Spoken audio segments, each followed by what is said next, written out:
ایک خود مختار اور انڈیپینڈنٹ ادارہ ہے.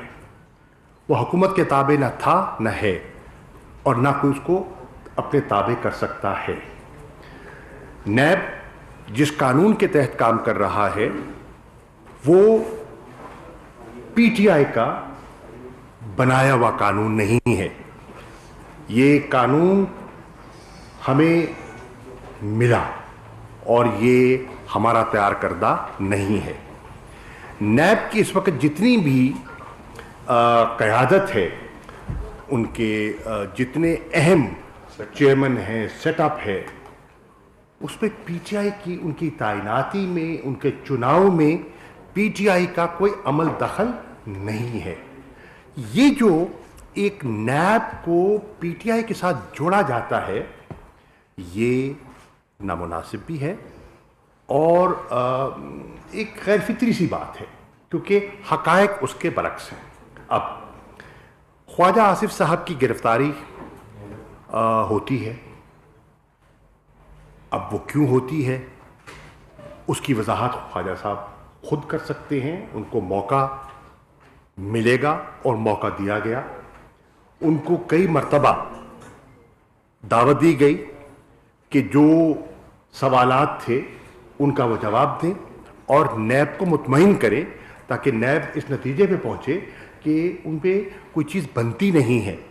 لیکن لگتا یہ ہے کہ وہ نیب کو مطمئن نہیں کر پائے اور جس قسم کا ان پر جو الزام تھا منی لانڈرنگ کا اور ایسٹس بیونڈ مینز کا، اس کا وہ کوئی تسلی بخش جواب نہیں دے سکے. اب اگر وہ ٹریل دے دیتے، منی ٹریل دے دیتے، اگر وہ وضاحت پیش کر دیتے تو شاید یہ گرفتاری کی نوبت نہ آتی. نیب نے یقیناً ان کے پاس تفصیلات ہوں گی، وہ آپ کے سامنے آ جائیں گی اور ڈاکٹر بابروان صاحب بھی ان کا ذکر کر دیں گے. لیکن وہ پراپرٹیز جن پہ سوال اٹھائے جا رہے ہیں ان کا جواب وہ خود ہی دے سکتے ہیں، کوئی اور تیسرا نہیں دے سکتا. ہم یہ کہہ سکتے ہیں کہ آج دیکھنے کی بات یہ ہے اور ہمیں آج سمجھ آتی ہے، مجھے خاص طور پر آج سمجھ آتی ہے کہ جب ہم بیٹھ کر اپوزیشن کی ان دو بڑی جماعتوں کے ساتھ گفت و شنید کر رہے تھے فیٹف کی قانون سازی پر، تو ہمیں حیرانی ہوتی تھی کہ فیٹف کی قانون سازی کا نیب کے قانون سے کیا تعلق جڑتا ہے. وہ علیحدہ چیز ہے اور یہ ایک علیحدہ چیز ہے، لیکن ان کو جوڑا جا رہا تھا. اب جیسے جیسے اکتا کھل رہا ہے، جیسے جیسے چیزیں سامنے آتی جا رہی ہیں، اس سے ظاہر ہوتا جا رہا ہے کہ وہ فیٹف کی ڈھال کو استعمال کر کے نیب میں رعایت، نیب قوانین میں ترامیم چاہتے تھے. اور پھر آپ نے دیکھا جب ہم نے اصرار کیا کہ اس میں آپ ان کو ڈی لنک کیجئے، ان کو کنیکٹ مت کیجئے، تو انہوں نے کہا کہ جی نیب پر اگر بات ہوگی، نیب کے قوانین پر اگر کوئی رعایت ملے گی تو ہم ووٹ کریں گے، اس کے علاوہ ہم فیٹف کی لیجسلیشن میں ہمیں کوئی دلچسپی نہیں. تو وہ obviously حکومت کو منظور نہیں تھا، تحریک انصاف کو، عمران خان صاحب کو منظور نہیں تھا. وہ ان کا مطالبہ مسترد ہوا اور آپ نے دیکھا کہ وہ پھر انہوں نے میٹنگوں سے علیحدگی اختیار کر لی اور وہ واک آؤٹ کر گئے. پھر بامر مجبوری مجھے وہ ڈاکومنٹ جس میں جو ان کا جوائنٹ ڈاکومنٹ تھا، جو پیپلز پارٹی اور مسلم لیگ نون کا ایک مشترکہ کاوش تھی جس میں 34 ترامیم کا مطالبہ تھا، وہ مجھے اسمبلی میں اس کا ذکر کرنا پڑا، اس کو پیش کرنا پڑا اور بتانا پڑا کہ آج یہ فیٹف کی قانون سازی میں اگر تعاون نہیں کر رہے تو اس کی بنیادی وجہ کیا ہے، بیسکلی اس کی وجہ کیا ہے، اس کی وضاحت مجھے کرنی پڑی. اور میں بارہا انہیں کہتا رہا. خواجہ آصف صاحب ان میٹنگز میں خود تشریف فرما تھے، ان سے کہتے رہے کہ دیکھیے یہ کوئی کنیکشن بنتا نہیں ہے. لیکن آج پتہ چل رہا ہے کہ وہ اصرار کیوں کر رہے تھے اور وہ اصرار کی وجوہات کیا تھیں، کہ ان کو دکھائی دے رہا تھا کہ آئندہ آنے والے دنوں میں کچھ ایسی چیزیں سامنے آئیں گی جو مشکلات پیدا کر سکتی ہیں۔ اب حیران ہوں گے سب کہ وزیر اعظم پر یہ لوگ کہتے تھے کہ یہ کیا بات کر رہے ہیں، این آر او کا تذکرہ کرتے ہیں، این آر او کی کیا بات کرتے ہیں۔ آج آپ یہ سب تانے بانے جوڑے، این آر او انفیکٹ ہے کیا؟ این آر او ریلیف کا نام ہے۔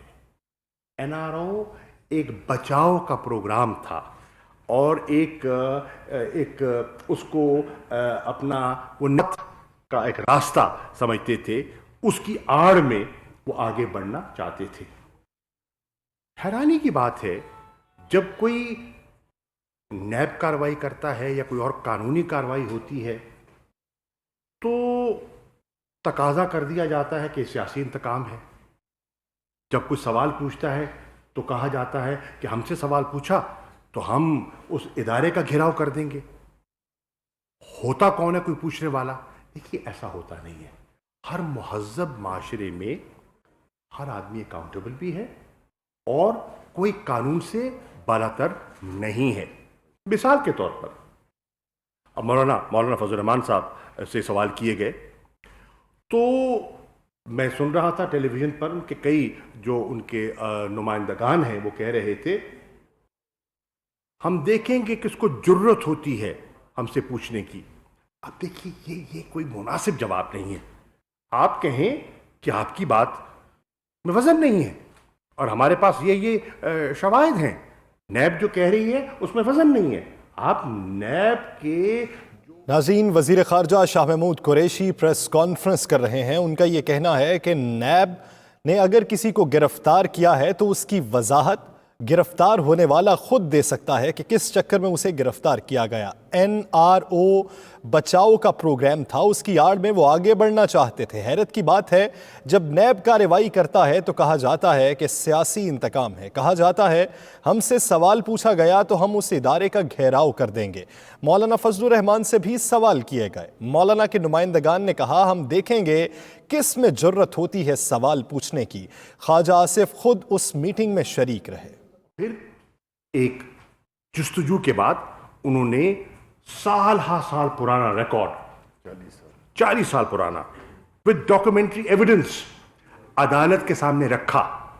عدالت کے سامنے اپنے آپ کو حاضر کیا، اپنے آپ کو سرخم تسلیم کیا اور سارے شواہد دیے، سارا ایویڈنس دیا اور عدالت نے اس کو تول کر انہیں صادق اور امین ڈکلیئر کیا۔ اپنے کہنے سے کوئی نہیں بن جاتا۔ عدالتی کارروائی کے بعد اپنے جوابات کے ذریعے، اپنی منی ٹریل کے ذریعے انہوں نے ڈاکیومنٹری ایویڈنس کے لیے ثابت کیا کہ وہ واقعتاً صادق اور امین ہیں۔ میں سمجھتا ہوں یہ راستہ ایک سب کے سامنے ہے، اسی راستے کو اپنانا مناسب ہے۔ خواجہ آصف صاحب سے سوالات کیے گئے ہیں، وہ سیاسی انتقام کے پیچھے نہ چھپے، وہ کہیں کہ ہاں یہ ٹریل ہے، یہ ایسٹ بنا، یہ ذرائع تھے، یہ آمدن تھی، ایسے بنا، تو بات ختم ہو جائے گی۔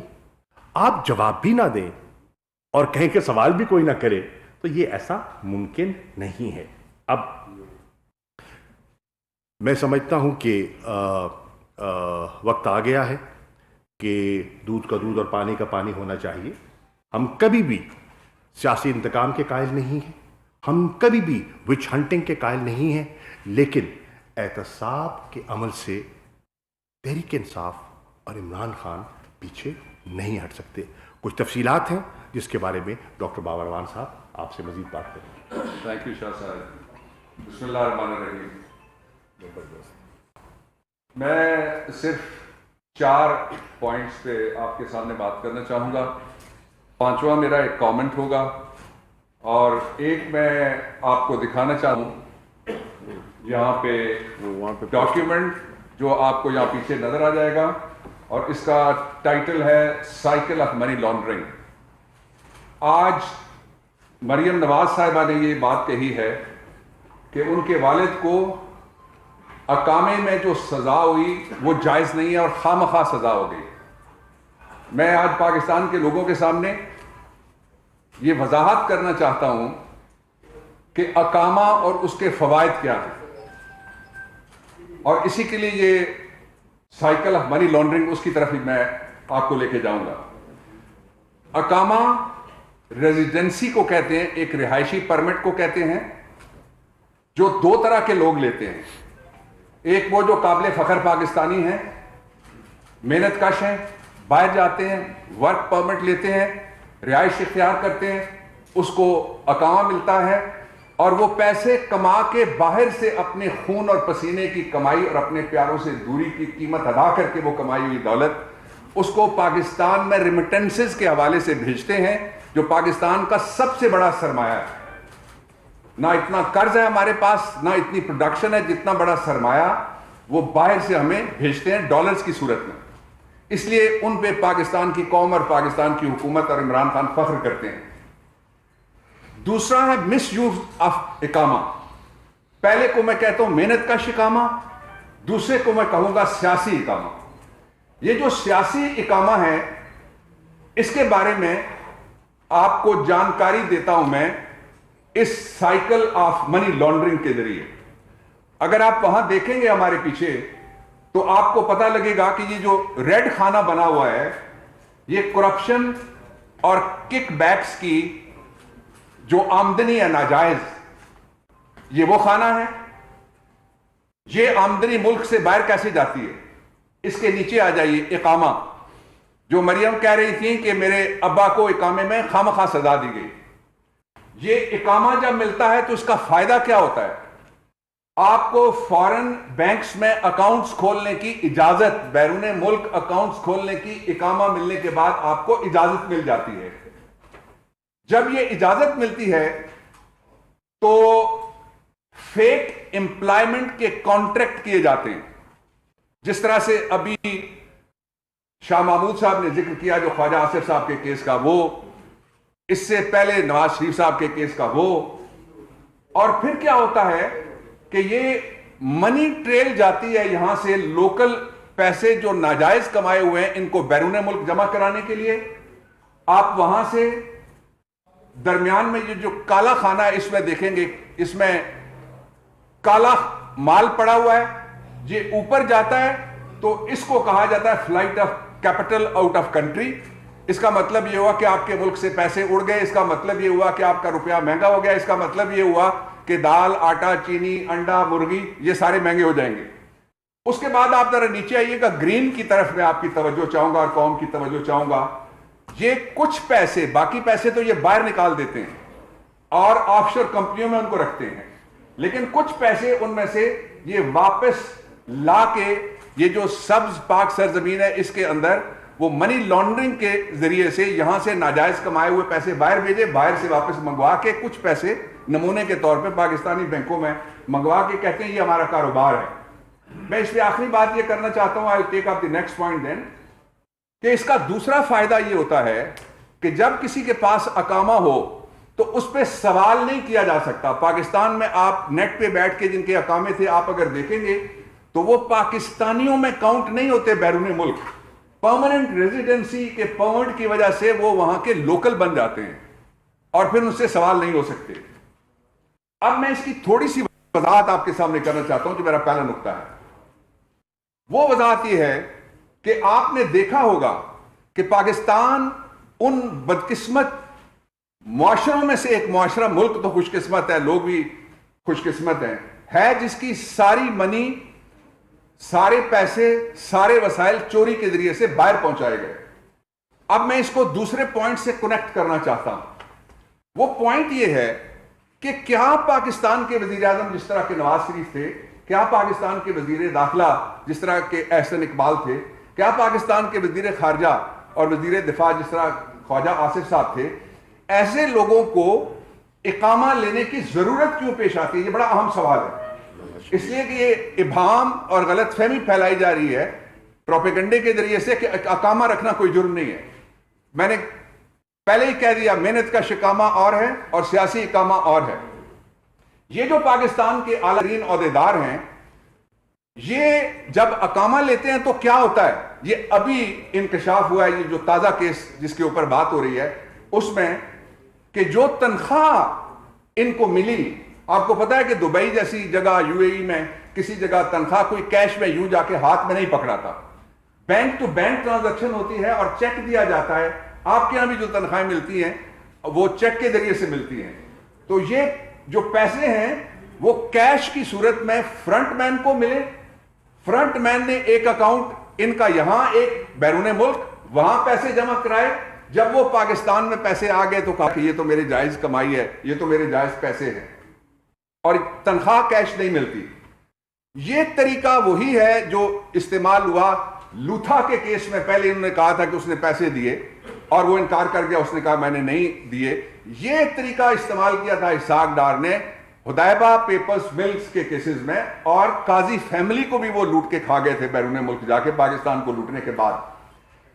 اب اس کا ایک اور پہلو یہ ہے کہ جو سلمان شہباز صاحب کے اوپر مقدمہ ہے، جو شہباز شریف صاحب کے اوپر مقدمہ ہے، اس کا طریقہ واردات اور جو موجودہ مقدمہ ہے اس کا طریقہ واردات برابر ہیں. میں اس کو کنکلوڈ کرتا ہوں کہ اصل میں یہ لوٹی ہوئی دولت پہلے ملک سے باہر بھیجی جاتی ہے اور وہاں سے پھر واپس لائی جاتی ہے. اس کے لیے ایک سہولت کاری قانون میں اس کو کہہ رہا ہوں جو بنایا گیا تھا. قانون کا نام تھا protection of economic reforms act 1992. قانون تو سارے اچھے ہوتے ہیں، جس طرح چھری ساریاں اچھی چھریاں ہوتی ہیں، کوئی ڈبل روٹی کاٹتی ہے، کوئی سیب کاٹتی ہے اور کوئی کیک کاٹتی ہے. لیکن جب وہ ڈاکو کے ہاتھ میں چھری آ جاتی ہے تو پھر اس کو کہیں گے ہم مس یوز آف اقامہ. میں آپ کو تیسرے پوائنٹ کا آخری حصہ یہ بتانا چاہتا ہوں کہ خواجہ صاحب نے 12 اپریل 2018 کو اسلام آباد ہائی کورٹ میں ایک ایفیڈیوٹ جمع کرایا. اس ایفیڈیوٹ میں جو کہا گیا وہ 3 باتیں تھیں. پہلی بات یہ کہ آمکو ایک کمپنی ہے جس کا مالک ایک لبنانی ہے، اس کا نام الیاس ابراہیم سلیم ہے، اور وہ کبھی بھی پاکستان آ سکتا ہے اور پاکستان آ کے وہ بتائے گا کہ خواجہ صاحب کی کمائی بالکل درست ہے اور میں نے بالکل درست ان کو تنخواہ دی ہے. لیکن وہ قطری شہزادے کی طرح جب ان کو کہا گیا اس کو بلائیں، انہوں نے بلانے سے انکار کر دیا یا انہوں نے آنے سے انکار کر دیا. ایک یہ الیاس ابراہیم سلیمان ہے کون؟ سلیم ہے کون؟ یہ وہ شخص ہے جس کا آف شور کمپنیز کا جو دنیا کا سب سے بڑا سکینڈل نکلا تھا پینما والا، اس میں اس کی کئی کمپنیوں کا نام آیا ہے. تو اس کا مطلب یہ ہوا کہ جس طرح سے جب لندن کے فلیٹس کی بینیفیشل اونرز باہر نکلی تو پتہ لگا آپ کو کہ ایک طرف بھائی کہتا ہے میرے نہیں ہیں، مریم کہتی ہیں کہ میرے لندن میں تو کیا پاکستان میں بھی کوئی جائیدادیں نہیں ہیں، تو وہ بینیفیشل اونر ہیں اس کی، وہ پکڑے گئے. یہ اسی واردات کا اور طریقہ واردات کا اور پاکستان کے خزانے کو لوٹنے کا تازہ، اس کو آپ ایک طرح سے کہہ سکتے ہیں نمونہ جو پیش ہوا ہے قوم کے سامنے. اب میں چوتھے اور آخری پوائنٹ کی طرف آپ کو لے کے جانا چاہتا ہوں. آپ نے سنا ہے فالودے والا، آپ نے سنا ہے پاپڑ والا، آپ نے سنا ہے چینی والا. آج میں آپ کو بتانے لگا ہوں چاول والا. یہ غریبوں کا جتنا بھی سودا ہے نا، یہ ہر کسی کو لوٹ کے یہ باہر لے گئے ہیں اپنے مال کے ساتھ ساتھ، بغیر کسی کارپوریٹ آفس کے، بغیر کسی بزنس کے. کروڑوں روپے کا سودا چاول کی بوگس ایکسپورٹ کے ذریعے سے کیا. وہ جو چاول والا فرنٹ مین ہے اس نے، یہ جو تازہ کیس ہے اس میں خواجہ صاحب کے کیس میں، اور صرف چونکہ چاول ہے تو وہ کہتے ہیں یک دانہ چاول از دیگ. میں صرف 1 سال کی بات آپ کو بتانے لگا ہوں کہ 1 سال میں بغیر کسی جینوئن کارپوریٹ آفس کے، بغیر کسی جینوئن بزنس کے، اس بوگس کاروبار کے ذریعے سے 10 کروڑ روپے پہلے یہاں سے ادھر گئے، ادھر سے پھر منی لانڈرنگ کر کے وہ واپس اکاؤنٹ میں آ گئے. ایک اور متھ اس کو بھی آئیے توڑتے ہیں. یہ کہتے ہیں جی ایسٹس بیونڈ مین، یعنی اثاثے جو معلوم آمدن سے زیادہ ہوں، وہ کہتے ہیں جرم ہی نہیں ہے، ان کے نزدیک کہتے ہیں بزنس ایز یوزول ہے، ان کے نزدیک یہ ایک طرز زندگی ہے ان بادشاہوں کا اور ان کی اولادوں کا۔ میں اس کی مثال آپ کے سامنے رکھنا چاہتا ہوں، ایک بہت سادہ مثال یہ ہے کہ فرض کریں ہم میں سے کسی کی تنخواہ 1,00,000 روپے ماہانہ، وہ 10 لاکھ روپے ماہانہ خرچ کرے اور وہ 1 کروڑ ماہانہ بینک میں ڈالے یا اس کی جائیداد بنائے یا اس کی دولت بنائے یا اس کے زیورات خرید لے بیگم کے لیے، تو یہ کیا ہے؟ آمدنی سے زیادہ مہنگا طرز زندگی۔ اب یہ جو آمدنی سے زیادہ مہنگا طرز زندگی ہے، یہ دنیا کے سارے ممالک میں جو آئین جہاں ہے، جہاں آئین نہیں ہے، جہاں ڈیموکریسی ہے، presidential form of the government ہے، living beyond known means of resources, یعنی آمدن کے معلوم ذرائع سے زیادہ خرچہ کر کے زندگی گزارنا، پرتعیش عیاشی والی زندگی گزارنا۔ تو آپ دیکھتے ہیں کیسے کیسے لوگ کپڑے پہن رہے ہیں، آپ دیکھتے ہیں کیسی کیسی ان لوگوں کے پاس گاڑیاں ہیں، کتنے بڑے بڑے محلات میں یہ پورا ٹبر شریف خاندان کا رہ رہا ہے۔ تو اسی لیے تو منو بھائی نے انہی کے لیے کہا تھا، لیونگ بیونڈ مینز والوں کے لیے، کہ 30 کنالاں دی کوٹھی وچ 40 کتے 5 نوکر 20 کنیزاں کتھوں آئیاں۔ 30 کنالاں دی کوٹھی وچ 40 کتے 5 نوکر 20 کنیزاں کتھوں آئیاں، کتھے لگیاں اے ٹکسالاں کامیں لیزاں کتھوں آئیاں۔ ایک بات آخری میں کہنا چاہتا ہوں، پاکستان میں کوئی قانون سے بڑا نہیں ہے، کوئی قانون سے بالا نہیں ہے، کوئی قانون سے اوپر نہیں ہے۔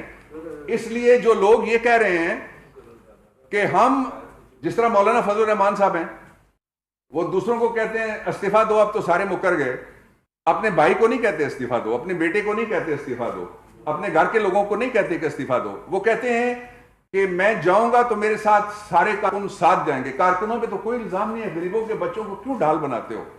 اس لیے جس پہ بھی سوال اٹھے اس کا آسان طریقہ قانون اور آپ کا آئین بتاتا ہے۔ طریقہ یہ ہے کہ وہ قانون اور آئین کی عدالت میں کھڑا ہو، اپنے خلاف لگنے والے الزامات کو جھوٹا ثابت کرے۔ یہ چونکہ جھوٹ بولتے ہیں، اس لیے عمران خان سے NRO مانگنے کے لیے کبھی ڈال بناتے ہیں استعفے کو، کبھی ڈال بناتے ہیں PDM کو، اور کبھی ڈال بناتے ہیں یہ ہمارے ساتھ جس کا شاہ محمود صاحب نے ذکر کیا، فیٹف کی گفتگو کو۔ ویسے بائی دا وے ہم تینوں گواہ ہیں اس کمیٹی کے ممبر کی حیثیت سے، کیا گفتگویں کرتے تھے۔ ہر گفتگو کے بعد کہتے تھے کہ اگر اس قانون کے ساتھ نیب کے دفتر پہ تالا لگا کے اس میں ایلفی ڈال کے چابی آپ نواز شریف کو دیں گے تو ہم آپ کو ووٹ دیں گے۔ جی انفارمیشن منسٹر صاحب۔ شکریہ جی۔ میں بس بہت ہی مختصر، کیونکہ ساری باتیں ہو گئی ہیں، میں صرف یہاں پہ ایک بات کرنا چاہوں گا کہ ہم نے یہ دیکھا اس طرح کے شاہ صاحب نے اور عوان صاحب نے پوری آپ کو اس ٹرانزیکشن کا اور اس پورے آپریشن کا بتایا، اس نیٹ ورک کا بتایا، کہ ہم یہی دیکھتے ہیں کہ بدقسمتی سے جو ہمارے ماضی کے حکمران تھے، انہوں نے اداروں کو اپنے ذاتی مفادات کے لیے استعمال کیا، انہی کے ذریعے انہی کی سہولت کاری سے اپنی ناجائز دولت کو ملک سے باہر لے گئے، ملک کو غریب کیا، عوام کو غریب کیا۔ آج جو آپ اگر مہنگائی دیکھتے ہیں یا اور جتنے بھی مسائل ہیں، ہمارے ماضی کے حکمرانوں کی توجہ صرف پیسہ بنانے میں رہی۔ اب کل جو ہے، جیسے کہ آپ جانتے ہیں کہ سینٹ کا اجلاس ہو رہا ہے، اور یہ سینٹ کا اجلاس ریکویزیشن کیا ہے اپوزیشن نے، اور ان کے جو 6 نکاتی ایجنڈا ہے جو کہ ان کا ہے، ہماری طرف سے کوئی ایجنڈا آئٹم نہیں ہے۔ اس میں ایک بار پھر کوشش کی گئی ہے کہ کس طرح سے جو پارلیمنٹ کا فلور ہے اس کو استعمال کیا جائے اپنی سیاکاریوں کو چھپانے کے لیے، ایک پروپیگنڈا شروع کرنے کے لیے، ایک ایسا نیریٹو بنانے کے لیے جس سے کہ یہ ظاہر ہو کہ ان کے ساتھ تو بہت زیادتی ہو رہی ہے۔ لیکن ہم چونکہ تعداد میں کم بھی ہیں، لیکن ہم وہاں پہ بیٹھے ہوں گے، ہم جو یہ ایجنڈا ہے ہمارے سوالات ہوں گے اور ان کے جوابات دینے ہوں گے. پرابلم ان کا یہ ہے کہ جب آپ ان سے سوال پوچھتے ہیں تو بجائے اس سوال کا جواب دینے کے ہمارے سوال کا جواب بے شک نہ دیں، لیکن عدالتیں یا جو بھی قانونی ادارے ہیں وہ اگر آپ سے سوال کریں تو آپ کو جواب دینا پڑے گا. قانون کسی کا ماتحت نہیں ہے، سب قانون کے ماتحت ہیں اور اس کا نہ عہدے اور نہ عمر سے تعلق ہے. جو آپ نے کیا ہے اس کا جواب جس طرح کہ ایک عام شہری دیتا ہے آپ کو بھی دینا پڑے گا. اور ہم کل سینٹ میں یہی ان سے سوالات پوچھیں گے اور ہم امید کرتے ہیں کہ یہ اس کے جوابات دیں. گو کہ امید کم ہے لیکن پھر بھی چونکہ یہ ایک ٹیلیوائزڈ سیشن ہوگا، سب قوم دیکھے گی، تو ہم ان سے سوال پوچھیں گے اور پھر آپ دیکھیے گا کہ ان کے جوابات کیا ہوتے ہیں. بہت بہت شکریہ. شاہ صاحب آپ نے کہا کہ قانون جو ہے تمام شہریوں کے لیے برابر ہے. انگلش آپ نے بھی کہا. سر جہاں سیاسی انتقام کا جو تاثر آتا ہے اس کی وجہ میں پوچھ رہا ہوں اور آپ کا جواب بھی چاہیے. آپ جتنے بھی جواب مانگے جا رہے ہیں نیب سے آپ کے مخالفین سے مانگے جا رہے ہیں. جب ایک ایسے پی ایم کے ایسٹس آتے ہیں آصف بھاجپا صاحب کے تو وہ پی ایم کو مطمئن کرتے ہیں، نیب کو نہیں کرتے. تو یہاں پہ پھر نظر آتا ہے کہ کوئی نہ کوئی ایسی طاقتیں ہیں نیب کو کنٹرول کرتی ہیں اور سیاسی کا کام. یہ فرق کیا آیا کیا نیب کی جگہ وزیر اعظم کو مطمئن ہونا کافی ہے یا نیب کو جواب دینا چاہیے تھا؟ نیب کو ان سے جواب مانگنا چاہیے تھا؟ بابر صاحب یہ آپ میں اس کا جواب دے دوں جی. سر ایک ان سے چھوٹا سا ہے، یہ ڈائیگرام ان سے پوچھنا ہے یہ کس کا ہے، ورلڈ بینک کا ہے یا آپ نے تیار کیا ہے؟ بالکل ورلڈ بینک کا قرضہ ہوتا ہے، ڈائیگرام تو سارے لوکل ہوتے ہیں. اچھا یہ جو آپ کا سوال ہے اس کا شاہ جی میں عرض کر دیتا ہوں. دیکھیے پہلی بات تو یہ ہے کہ کوئی بھی قانون سے بالاتر نہیں ہے اور جس کو نیب نے بلایا اور اس میں تحریک انصاف کے لوگ بھی ہیں جو نیب کے سامنے پیش ہوتے رہے ہیں، جو نیب کی پیشیاں بھگتاتے رہے ہیں. انہیں عمران خان نے پروٹیکٹ نہ کیا نہ وہ کر سکتے ہیں. ٹھیک، وہ اپنا جواب دے رہے ہیں. جس کی بھی کارروائی ہوگی انہوں نے اگر پرائم منسٹر صاحب کو مطمئن کیا تو وہ ان کے اپوائنٹنگ اتھارٹی تھے اور انہوں نے بڑا مناسب کیا کہ ان کی تسلی کروائی، ان کو مطمئن کیا. لیکن کوئی ادارہ اگر ان کا اس ادارے کے سامنے کیس ہوگا تو وہ پیش ہونے سے انہوں نے کب انکار کیا ہے؟ کب انہوں نے کہا ہے کہ میں اسے بالا ہوں؟ کوئی بالا نہیں. تو جب یہ تھے وہ تو دیکھیے اس کو میں اور آپ کنٹرول نہیں کرتے. جب کوئی ادارہ ان کو یا کسی کو بلائے گا اس کو پیش ہونا ہے. اور اس میں ایک چیز ایڈ کر دوں کوئکلی کہ ثناء اللہ کہ دیکھیں جب بھی کوئی اس طرح کمپلینٹ اگر یہ باتیں ہو رہی ہیں تو ہر کوئی بھی پاکستانی شہری کوئی بھی جا کے اپلائی کر سکتا ہے کہ جی یہ جس طرح کے ہوتا ہے کہ جی ان کے یہ احساسیں ہیں اور ان کے خلاف کارروائی کی جائے. پھر ایک پروسیس شروع ہوتا ہے. تو آئسولیشن میں کسی اخباروں کی نیوز پہ اس بنیاد پہ تو نہیں ہو سکتا. عباس شبیر صاحب سماج سے. بابر صاحب لنڈن فلیٹس میں مریم نواز کو کام ہوئی ہے جس کے جج جو ہے وہ محمد رشید تھے، لیکن مریم یہ دعویٰ کرتی ہیں کہ ارشد ملک ہمارے گھر آئے، نواز شریف سے انہوں نے معافی مانگی اور کہا کہ بہت زیادتی کی ہے، حالانکہ مریم کو اس کیس میں سزا نہیں ہوئی. اور شاہ صاحب سے بھی اگر ساتھ ہی کنٹینیو کر لوں ایک سوال. شاہ صاحب مذاکرات ماضی کے اندر بھی ہوتے رہے، آپ کہتے ہیں این آر او نہیں دینا، تو کون سا ایسا فورم ہوگا اور کون سی ایسی بات ہوگی جہاں سے انیشیٹ ہوں گے مذاکرات؟ کیونکہ آپ کو اپوزیشن کی ڈیمانڈ تو پتہ ہے کہ کیا ہے اور آپ کو پتہ ہے کہ آپ لوگ کیا چاہتے ہیں. جی دیکھیے پہلی بات تو یہ ہے کہ ہم پہلے بھی کہہ چکے ہیں کہ ایک مناسب فورم، آپ کہتے ہیں کہ پارلیمنٹری ساورنٹی میں آپ بلیو کرتے ہیں، اپوزیشن ہمیشہ دعویٰ کرتی ہے، بالکل ٹھیک ہے. ایک بڑا مناسب فورم ہے جس میں سب کی نمائندگی ہے، اس فورم کو استعمال کیا جا سکتا ہے، اسے بروئے کار لایا جا سکتا ہے. نمبر ایک. نمبر دو، وہ کہتے ہیں کہ ہم مذاکرات پہ تب آئیں گے جب عمران خان صاحب مستعفی ہوں گے اور تب مذاکرات کا آغاز ہوگا۔ اب یہ تو ایک ایسی شرط ہے کہ جس سے وہ خود ظاہر کر رہے ہیں اپنا ارادہ کہ مذاکرات سے وہ کترا رہے ہیں۔ کبھی کہتے ہیں کہ ہمیں اصلاحات چاہیے، جب ہم ان کو دعوت دیتے ہیں، اسپیکر دعوت دیتے ہیں کہ آئیے الیکٹورل ریفارم سے بات کر لیتے ہیں، تو آپ وہ دعوت قبول نہیں کرتے جی، اور پھر کہتے ہیں کہ یہ گفتگو نہیں کرتے۔ گفتگو کی آپ شرائط ایسی رکھیں 31 جنوری تک وزیر اعظم مستعفی ہو جائیں۔ ہم پہلے بھی کہہ چکے ہیں، میں آج پھر دوہرا دیتا ہوں کہ بھائی 31 جنوری کا انتظار کیوں کر رہے ہیں؟ عمران خان 31 جنوری کو مستعفی نہیں ہوں گے، نہیں ہوں گے، کلیئر کٹ کہہ رہے ہیں نہیں ہوں گے، تو آپ اپنا فیصلہ کیجئے۔ آپ نے تو آپ دیکھیں کل کیا ہوا، کل دیکھیے اتنی انٹرسٹنگ چیز ہوئی کہ کل تو ان کا جو پورا پی ڈی ایم کا بیانیہ تھا وہ پی ڈی ایم کی ایک جماعت نے دفن کر دیا نا، پاش پاش ہو گیا، پاش پاش ہو گیا، اور ایسا تیر چلا اور ایسا نشانے پہ لگا کہ پاش پاش کر دیا۔ استعفے استعفے استعفے، اگر آپ استعفے دینے میں سنجیدہ ہیں، جو کہ نہیں ہیں، ظاہر ہو گیا، اگر آپ استعفے دینا چاہتے ہیں تو پھر تو اسمبلیوں سے باہر جانا چاہتے ہیں نا آپ، تو اگر اسمبلیوں سے باہر جانا آپ کو مقصود ہے تو پھر ضمنی انتخابات میں حصہ کیوں لے رہے ہیں؟ پھر سینٹ کی تیاری کیوں کر رہے ہیں؟ یہ تضادات ہیں۔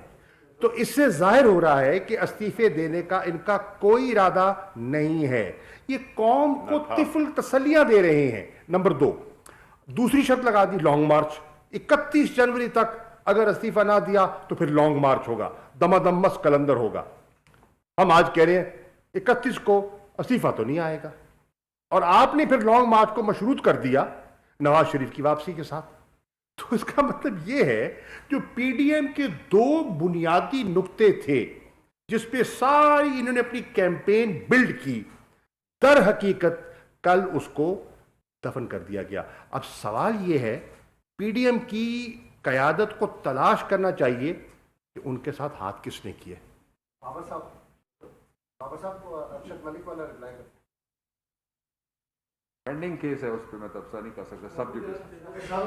ایک تو یہ بتا دیں کہ آج دو استعفے آئے قومی اسمبلی کے اسپیکر نے لائے، وہ تو مکر ہی گئے ہیں کہ ہم نے استعفے دیے ہی نہیں، تو باقی بھی اسی طرح کے ہوں گے۔ بابر مان صاحب، میرا آپ سے یہ کویشچن ہے، جس طرح آپ نے کہا یہ ڈائیگرام سارا آپ نے بتایا، جو لاسٹ پریس کانفرنس شہزاد اکبر صاحب نے دی تھی، انہوں نے ایک پورا چارٹ دیا، کس کے اکاؤنٹ میں سے ادھر گئے ہیں، کس نے جمع کروائے ہیں، پاکستان میں کس کے اکاؤنٹ میں آئے ہیں، وہ بھی تھوڑا سا ہمیں بتا دیں۔ جہاں تک استعفوں کا آپ نے ذکر کیا، 2 استعفوں کا بالکل اسمبلی سیکریٹریٹ میں آئے، اسپیکر صاحب نے ان کو دعوت دی، ایک پروسیس ہے کہ وہ تصدیق کر سکیں کہ واقعتاً یہ ان کے دستخط ہیں، اور ان نے اپنی ایما پہ دیے ہیں کہ نہیں۔ جب ان کو دعوت دی گئی تو وہ آنے سے انکار ہو گئے۔ اب مزے کی بات یہ ہے، اب دیکھیے حسن اتفاق دیکھیے کہ وہ استعفیٰ دیتے بھی ہیں اور پھر پیش بھی نہیں ہوتے، اور ان کی اپنی ہی قیادت مریم نواز صاحبہ کہتی ہیں کہ ان کے استعفے منظور کر لیے جائیں۔ بھائی وہ آئیں گے تو منظور کریں گے نا، وہ اگر آئیں گے نہیں تو منظور کیسے ہوں گے؟ اگر ان میں یہ واقعتاً وہ چاہتے ہیں مستعفی ہونا تو ابتدا کر لے نا۔ اگر مسلم لیگ نون، چلے پیپلز پارٹی کا تو ارادہ نہیں ہے، وہ تو واضح ہو گیا نا کہ پیپلز پارٹی نے کل بتا دیا ہے کہ استعفیٰ دینا ان کا ایجنڈے میں نہیں ہے، لانگ مارچ پر ابھی وہ تیار نہیں ہے، وہ تو انہیں کہہ دیا۔ اب مسلم لیگ سنجیدہ دکھائی دیتی ہے استعفوں پہ، تو اس سنجیدگی کا پہلا عملی مظاہرہ یہ ہے کہ ان 2 صاحبان کو کہیں کہ بھئی تم تو مستعفی ہو جاؤ نا، تو اس سے کم از کم آپ کی سنجیدگی اور سیریسنس ظاہر ہو جائے گی۔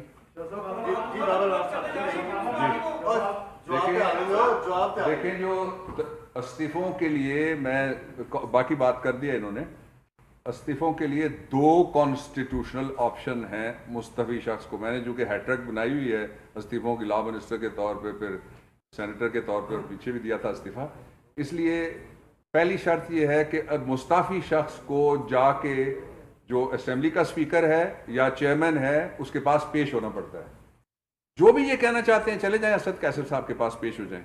دوسری شرط یہ ہے کہ وہ اپنے ہاتھ سے لکھی ہوئی تحریر لے کے وہاں بھجوائیں اور پھر ان کو پوچھا جائے گا. آپ کو یاد ہے جب پی ٹی آئی نے 2013 کی پارلیمنٹ میں سے استعفے دیے تو ایک منظور ہوا، باقی نہیں ہوئے. وجہ یہ تھی کہ جاوید ہاشمی صاحب، آپ سارے کور کرتے ہیں پارلیمنٹ کو بھی اکثر، کہ جاوید ہاشمی صاحب گئے، انہوں نے جا کے پارلیمنٹ کے فلور کے اوپر اسپیکر کے سامنے کہا کہ میں مستعفی ہوا ہوں، اس لیے ان کا استعفیٰ منظور ہوا تھا. تو یہ ہمت کریں، اپنی قائد اگر ان کو سمجھتے ہیں تو ان سے پوچھ لیں، اگر شہباز شریف سے ملنا چاہتے ہیں ان سے پوچھ کے وہ جائیں واپس اور جا کے ایک دفعہ استعفے والا معاملہ حل کریں، ورنہ ان کی کریڈیبلٹی ختم ہو گئی ہے کہ یہ استعفے انہوں نے مذاق بنایا ہوا. آپ نے ابھی جس طرح آپ نے منی لانڈرنگ کا ذکر کیا، جی آپ نے منی لانڈرنگ کا ذکر کیا، تو یہ ذرا صرف بتا دیں، قوم بھی جاننا چاہتی ہے کہ یہ مطلب جو منی لانڈرنگ ہوئی ہے وہ کتنی اماؤنٹ ہے جو ملک سے باہر گئی اور کتنی واپس آئی ہے، اور اس کے نہ آنے کی وجہ اور ادھر جانے کی وجہ تو سمجھ آ گئی کاما، اور اس کے اوپر نہ وہ جو واپس اگر پیسہ نہیں آیا تو اس کی کیا وجہ؟ آخری حصہ اس کی میں بات کر لیتا ہوں. یہ جو آپ نے کہا بہت زبردست بات کی کہ جو منی لانڈرڈ شدہ پیسے پاکستان کے اندر سے ناجائز کک بیک، کمیشن اور رشوت کی کمائی باہر جب لے جائی گئی تو وہ واپس کیوں نہیں آئی. اس کا ثبوت اس وقت سامنے آیا تھا جب پیناما کیس میں ملک کے 5 اداروں نے کھڑے ہو کے آخری عدالت کے سامنے اپنے ہاتھ کھڑے کر کے کہہ دیا تھا کہ ہم سے ان کے خلاف کچھ نہیں ہوتا. عمران خان صاحب نے تو کچھ نہیں کیا، یہ کیس ان کے اپنے ایک دوسرے کے ادوار کے بنے ہوئے ہیں. پی ٹی آئی کے دور میں تو ہم نے کوئی کیس نہیں بنایا کسی کے خلاف. اصل بات یہ ہے کہ پہلی دفعہ سے اوپر ایک ایسا شخص بیٹھا ہوا ہے جو خود کلیئر ہے، خود صادق اور امین ہے سپریم کورٹ آف پاکستان کی ججمنٹ کے مطابق. وزیر خارجہ شاہ محمود قریشی، سینیٹر شبلی فراز اور بابر اعوان پریس کانفرنس کر رہے تھے. ان کا یہ کہنا تھا کہ یہ کیسز ان کے اپنے ادوار میں بنے.